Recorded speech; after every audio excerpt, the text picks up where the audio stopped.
Hello everyone, आज के video में हम देखेंगे बिहार स्टेट 2023। आज हम इकोनॉमिक्स का पेपर 2 का प्रैक्टिस सेट 3 करेंगे। इससे पहले हमने 2 प्रैक्टिस सेट ऑलरेडी कर रखे हुए हैं। अगर आपने वो वीडियो नहीं देखा है तो आप जाकर वीडियो के प्लेलिस्ट में चेकआउट कर सकते हैं। ये सारे सवाल आपके एग्जाम में पूछा हुआ सवाल है, इसलिए एक भी क्वेश्चन बिना स्किप किए वीडियो को अंत तक जरूर देखिएगा। अगर आपने अभी तक इस चैनल को सब्सक्राइब नहीं किया तो प्लीज़ चैनल को सब्सक्राइब कीजिए और अपने दोस्तों के साथ ज़रूर शेयर कीजिएगा। चलिए शुरू करते हैं आज का पहला सवाल। पहला क्वेश्चन कह रहा है प्राथमिक क्षेत्र का तात्पर्य किससे है? उद्योग से या कृषि से या व्यापार से या आपका बैंक से? इसका राइट आंसर आपका ऑप्शन बी हो जाएगा, कृषि से। प्राथमिक क्षेत्र के अंदर आपका कृषि और वानिकी आता है। राइट आंसर आपका बी हो जाएगा। क्वेश्चन थर्ड कह रहा है राष्ट्रीय किसान नीति की घोषणा कब की गई थी? नवंबर 2007 को या 2005 को या 2009 को या इनमें से कोई नहीं? तो आप याद रखिएगा, नवंबर 2007 को राष्ट्रीय किसान की नीति की घोषणा की गई थी। आपका राइट आंसर आपका ए हो जाएगा। क्वेश्चन 4 कह रहा है भारत में अधिकतम बेरोजगारी का स्वरूप क्या है? तकनीकी या चक्रीय या प्रतिरोधात्मक या आपका ऑप्शन डी संरचनात्मक? तो इसका राइट आंसर आपका हो जाएगा ऑप्शन डी, आपका राइट आंसर होगा संरचनात्मक। क्वेश्चन 5 कह रहा है एक देश की राष्ट्रीय आय तब बढ़ेगी यदि विदेशी सहायता से प्राप्त होती हो या कृषि उत्पादन में वृद्धि होती हो या ऑप्शन सी कपड़ों पर केंद्रीय उत्पाद शुल्क की दर में वृद्धि की जाती है। ऑप्शन डी है गेहूं पर एक आर्थिक सहायता सब्सिडी दी जाती है। तो आप याद रखिएगा, कृषि उत्पादन में वृद्धि होती है तभी एक देश की राष्ट्रीय आय बढ़ती है। राइट आंसर आपका बी हो जाएगा। क्वेश्चन 6 कह रहा है निगमों की प्रतिभूतियों में लगाई गई राशि का पता सामाजिक लेखा के निम्न विवरण से पता चलता है। ऑप्शन है आधा प्रातः सारणी से, ऑप्शन बी है कोष प्रवाह विवरण से, ऑप्शन सी है राष्ट्रीय आय एवं उत्पाद विवरण, ऑप्शन डी है भुगतान संतुलन विवरण। इसका राइट आंसर आपका ऑप्शन सी हो जाएगा, राष्ट्रीय आय एवं उत्पाद विवरण आपका राइट आंसर होगा। क्वेश्चन 7 कह रहा है भारत में राष्ट्रीय आय अनुमानित कब की जाती है? योजना आयोग द्वारा या वित्त आयोग द्वारा या भारतीय सांख्यिकी संस्थान द्वारा या आपका ऑप्शन डी केंद्रीय सांख्यिकी संगठन? तो आप याद रखिएगा, CSO द्वारा आपका अनुमानित की जाती है। ऑप्शन डी आपका राइट आंसर होगा।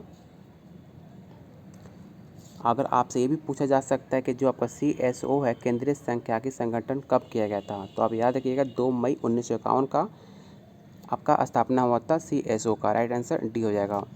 क्वेश्चन 8 कह रहा है जन्म दर और मृत्यु दर की गणना सामान्यतः किससे की जाती है? ये काफ़ी इंपॉर्टेंट क्वेश्चन है, ये आपका UPTGT का पूछा हुआ सवाल है। ऑप्शन है 100 व्यक्तियों पर या 1000 व्यक्तियों पर या 10,000 व्यक्तियों पर या 1 लाख व्यक्तियों पर?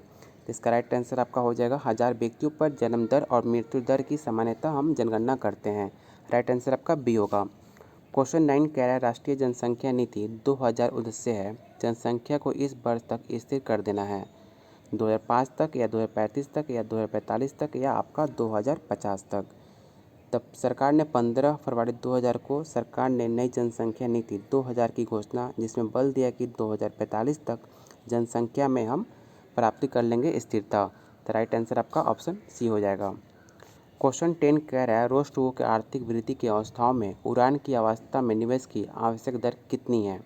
10 से 15% या 5 to 10% या 15 to 20% या 20% से अधिक? इसका राइट आंसर आपका ऑप्शन ए हो जाएगा, 10 to 15%। क्वेश्चन 11 कह रहा है हेराल्ड डोमर विकास प्रारूप ये संकेत देता है कि विकास संबंधित है।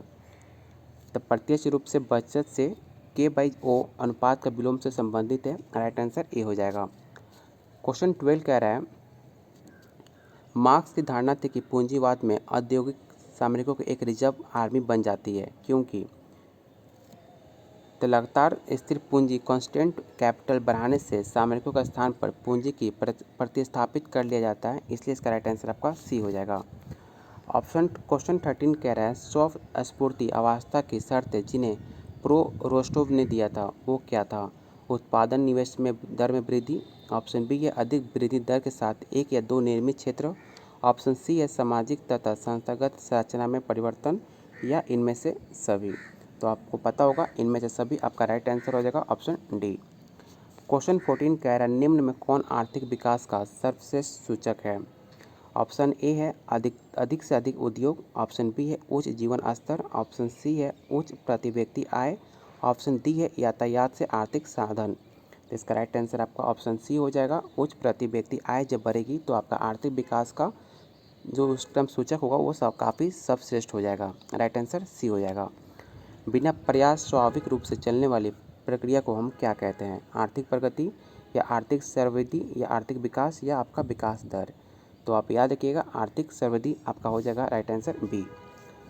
क्वेश्चन 16 कह रहा है प्रोफेसर पीटी वरन के अनुसार आर्थिक विकास का प्रमुख सूचक क्या है? तो आप याद रखिएगा उचित प्रति व्यक्ति आय आपके पीटी रवन के अनुसार आर्थिक विकास का एक प्रमुख सूचक है।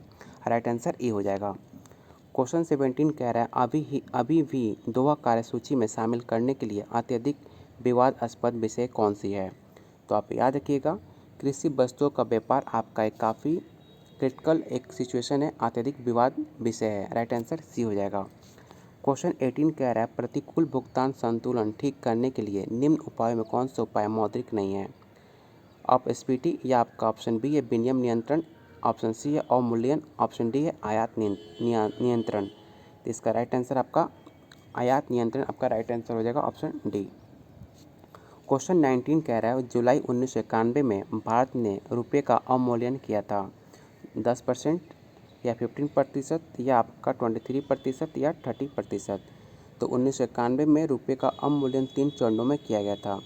प्रथम चरण में 9.5%, इसको ध्यान में रखे तो विकल्प ए आपका टोटल 10% आपका राइट आंसर हो जाएगा। एग्जैक्ट अगर डाटा पूछे तो आप याद रखिएगा 9.5% था।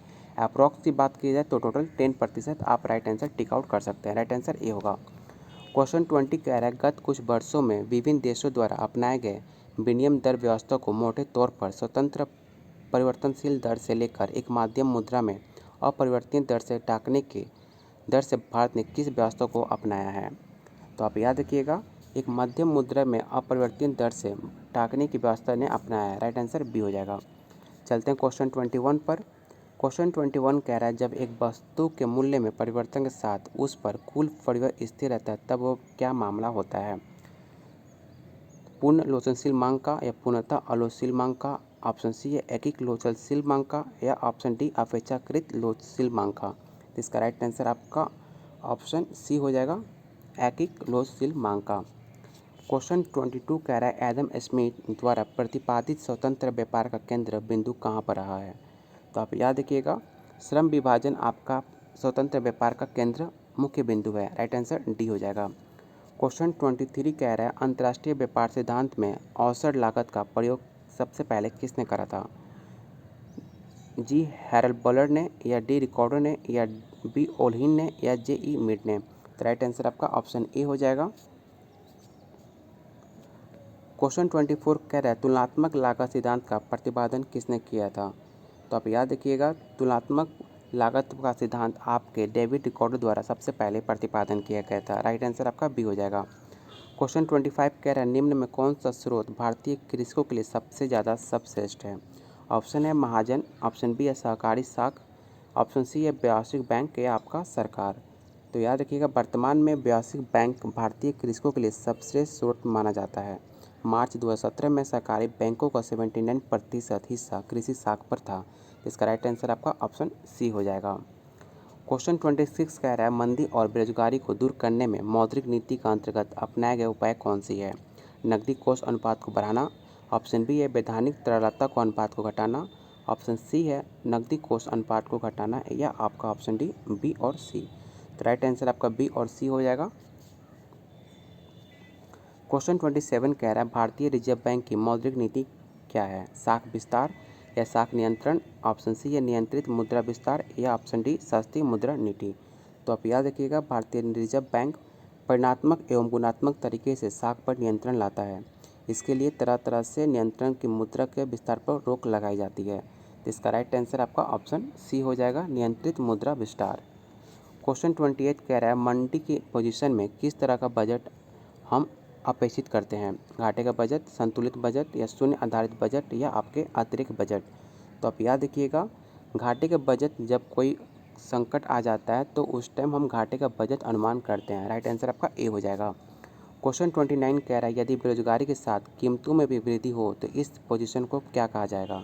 ऑप्शन है स्टैगफ्लेशन, ऑप्शन बी है मुद्रा प्रतिस्पर्धी, ऑप्शन सी है मुद्रा उपस्थिति या इनमें से सभी। तो इसका राइट आंसर आपका हो जाएगा स्टैगफ्लेशन कहा जाएगा। जब बेरोजगारी के साथ साथ कीमत में बढ़ोतरी हो जाए तो उसे हम स्टैगफ्लेशन कहेंगे। राइट आंसर ए हो जाएगा।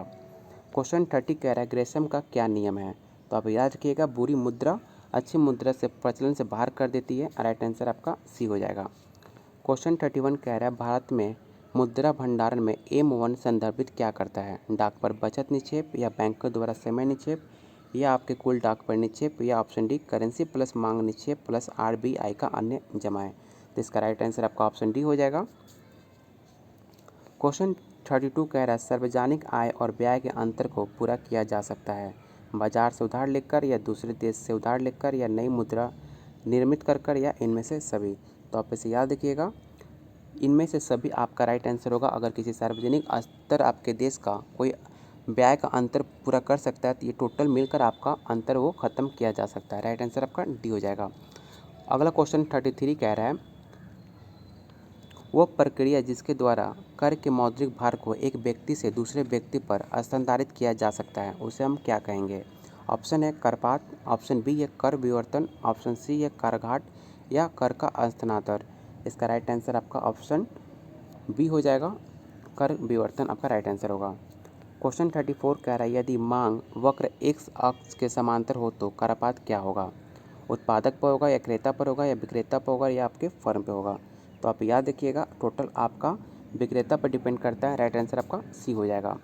क्वेश्चन 35 कह रहा है ऋण नीति किस व्यवस्था का एक अंग माना जाता है। मौद्रिक व्यवस्था का, बैंकिंग व्यवस्था या राजकोषीय व्यवस्था या आपका ऑप्शन डी अंतर्राष्ट्रीय सहयोग व्यवस्था। तो इसका राइट आंसर आपका हो जाएगा ऑप्शन सी राजकोषीय व्यवस्था ऋण नीति का एक अंग है। राइट आंसर सी होगा। बजट है एक, आपको बताना है कि बजट आपका क्या है। प्रकार का योजना परिव्यय है या वार्षिक वित्तीय विवरण है या अनुमानित व्यय है या आपका एक संतुलन पत्र है। ये काफ़ी इंपॉर्टेंट सवाल है, तो आप इसे याद रखिएगा। अनुच्छेद 112 के अंतर्गत आपका वार्षिक वित्तीय विवरण एक बजट आपका है। राइट आंसर बी हो जाएगा। क्वेश्चन 37 कह रहा है वैगनर का परिकल्पना किससे संबंधित है। सार्वजनिक आय से या सार्वजनिक व्यय से या मुद्रा की पूर्ति से या सार्वजनिक ऋण से। इसका राइट आंसर आपका ऑप्शन बी हो जाएगा, सार्वजनिक व्यय से आपका संबंध रखता है वैगनर। राइट आंसर बी होगा। क्वेश्चन 38 कह रहा है व्यापार चक्र का नव प्रवर्तन सिद्धांत सबसे पहले किसने प्रस्तुत करा था। किन्स ने या हार्टरे ने या शूटपीटर ने या आपके हिंग्स। तो आप नाम याद रखिएगा, शूटपीटर का नाम आता है जब व्यापार चक्र का नव प्रवर्तन का सिद्धांत की बात की जाए, तो शूटपीटर का नाम सबसे पहले आता है। राइट आंसर सी हो जाएगा। क्वेश्चन 39 कह रहा है उपभोग प्रवृत्ति में वृद्धि से संबंधित उपाय कौन सी नहीं है। भूमि का समाजीकरण या ऑप्शन बी वृद्धावस्था पेंशन या ऑप्शन डी सी है मजदूरी नीति का सुधार या ऑप्शन डी प्रतिगामी कर। इसका राइट आंसर आपका हो जाएगा ऑप्शन ए भूमि का समाजीकरण। क्वेश्चन 40 कह रहा है किन्स के रोजगार के सिद्धांत में मंदी से अर्थव्यवस्था को उबरने का अंतिम उपाय क्या है। ऑप्शन है उपभोग मांग, निवेश मांग या आपका सरकारी व्यय या इनमें से सभी। तो आप याद रखिएगा सरकारी व्यय आपका राइट आंसर हो जाएगा ऑप्शन सी। क्वेश्चन 41 कह रहा है किन्स के रोजगार सिद्धांत में पूर्ण रोजगार की सामूहिक पूर्ति वक्र कब पूरा होता है। क्षैतिज, अनुलंब या 45 डिग्री पर झुका हुआ या इनमें से कोई नहीं। तो इसका राइट आंसर आपका ऑप्शन बी हो जाएगा, अनुलंब आपका राइट आंसर होगा ऑप्शन बी। क्वेश्चन 42 कह रहा है किन्स द्वारा लंबित भुगतान प्रणाली को किस उद्देश्य के लिए उपयोगी माना जाता है। तो आप याद रखिएगा मुद्रास्फीति नियंत्रण। राइट आंसर आपका ए हो जाएगा। क्वेश्चन 43 कह रहा है किन्स द्वारा प्रयुक्त शब्द वर्षा दिवस किससे संबंधित है। लेन देन से या पूर्वापाय उद्देश्य से या सट्टा उद्देश्य से या प्रभावपूर्ण मांग से। इसका राइट आंसर आपका ऑप्शन बी हो जाएगा। क्वेश्चन 44 कह रहा है निम्न में कौन सा अर्थशास्त्रीय ब्याज के सिद्धांत से संबंधित नहीं है। ये काफ़ी इंपॉर्टेंट सवाल है, आप में जरूर इसे याद रखिएगा। इस लिस्ट आपका अर्थशास्त्रीय ब्याज से कोई संबंध नहीं है। राइट आंसर डी होगा। क्वेश्चन 45 कह रहा है लाभ का स्वाव्य आश्चर्य सिद्धांत किसने सबसे पहले प्रस्तुत किया था। तो इनका नाम आप जरूर याद रखिएगा, प्रोफेसर शोकिल ने सबसे पहले आश्चर्य सिद्धांत का प्रस्तुत किया था। राइट आंसर बी हो जाएगा। क्वेश्चन 46 कह रहा है लाभ का अनिश्चितता सिद्धांत का प्रतिपादन कब किया गया था। तो इसका राइट आंसर आपका हो जाएगा ऑप्शन सी आपका राइट आंसर होगा फ्रैंक नाइट द्वारा। क्वेश्चन 47 कह रहा है रिकॉर्ड के अनुसार भूमि का हस्तांतरण आय कितनी होती है, कम होती है या अधिक होती है या शून्य होती है या अनंत होती है। तो रिकॉर्ड के अनुसार भूमि का कोई वैकल्पिक उपयोग नहीं होता है। भूमि का केवल एक प्रयोग अर्थात अंतिम उत्पादन के लिए किया जाता है। यदि इसका प्रयोग अन्य उत्पादन के लिए नहीं हो रहा हो तो ये बेकार ही रहेगी। इसका राइट आंसर आपका ऑप्शन सी हो जाएगा, शून्य। क्वेश्चन 48 कह रहा है रिकॉर्डियन सिद्धांत के अनुसार निम्न में कौन सा सही है। तो लगान उत्पादन लगान के ऊपर सूद अतिरिक्त आपका कथन बिल्कुल सही है। राइट आंसर बी हो जाएगा। रिकॉर्ड के अनुसार उपज की कीमत बढ़ने से भूमि की कीमत अर्थात लगन कितनी हो जाती है। तो आप इसे याद रखिए, कीमत आपका बढ़ जाता है। राइट आंसर आपका ए होगा। क्वेश्चन 50 कह रहा है एक अधिकारी असामान्य लाभ प्राप्त कर सकता है अल्पकाल में या दीर्घकाल में या इनमें से सभी। इसका राइट आंसर आपका ऑप्शन सी होगा। अल्पकाल और दीर्घकाल दोनों में एकाधिकारी असामान्य लाभ प्राप्त हो सकता है। राइट आंसर सी होगा। क्वेश्चन 51 कह रहा है एकाधिरात्मक प्रतिस्पर्धा में एक फर्म का दीर्घकालीन संतुलन कब बनता है। तो आप इसे याद रखिएगा, दीर्घकालीन औसत लागत वक्र के गिरते हुए खंड को। राइट आंसर बी हो जाएगा। क्वेश्चन 52 कह रहा है एक सूद प्रतियोगी फर्म की पूर्ति अनुसूची अल्पकाल में निर्धारित होती है, उसके सीमांत लागत वक्र से आपका निर्धारित की जाती है। राइट आंसर डी होगा। क्वेश्चन 53 कह रहा है पूर्ण प्रतियोगिता के अंतर्गत फर्म की मांग वक्र उत्पाद आज के सापेक्ष होती है। तो आप याद रखिएगा, ऑप्शन सी समांतर तथा समान ढाल वाले। राइट आंसर सी होगा।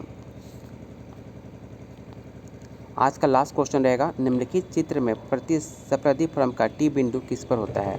लाभ सम्मिलित नहीं है, अति सामान्य लाभ सम्मिलित है या सामान्य लाभ सम्मिलित है या हानि सम्मिलित है। इसका राइट आंसर आपका ऑप्शन सी होगा, सामान्य लाभ सम्मिलित है। Option C is the right answer.